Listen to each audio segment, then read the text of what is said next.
给大家看一下自己动手改造的房间。首先把房间的东西全部清空，然后用石膏板简单的封一个窗户。完成后，请来了师傅帮我刮腻子、刷涂料。刷完发现颜色不是我想要的，然后又买了涂料，再刷一遍。怕颜色不够深，特意还加了一瓶墨汁。之前的颜色太鲜艳了，我想要颜色更深一些。这就是最终的成品。这颜色对我来说可能有点挑战，不过也还行，毕竟黑色不踩雷。好了，现在开始布置房间。为了节约成本，我从仓库拆了2组货架来用。这货架二手收的，一组才50。有了货架去年打印的大模型，就全部有地方摆了。感觉货架很实用，又拿来了一组。初步打算就是顶上放模型，中间放打印机，下面放耗材。又搬来一个一体货架，简单的擦个色，然后装个灯带就可以了。我先继续往下装墙壁、桌面。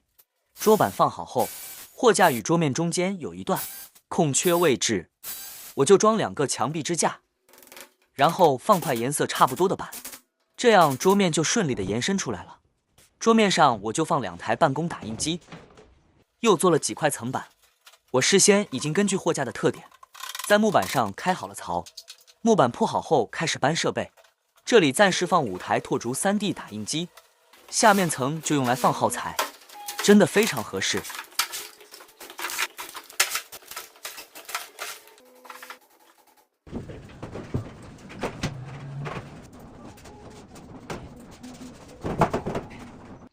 好了，这间 3D 打印室呢，基本上就已经装修完成了。这边呢是一台 K2 Plus， 非常的大啊，下面有2台 K1。然后这边是5台拓竹，上面呢是之前打印的一些模型，然后下面是一些没有开封的耗材，已经开封没打印完的我都会放在这个角落的货架里。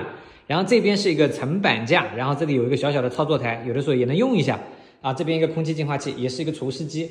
然后这边上面是层板，上面是放了一些打印出来光固化的一些作品比较多。然后这2台是黑格的主机啊，光固化主机，下面是树脂耗材和酒精。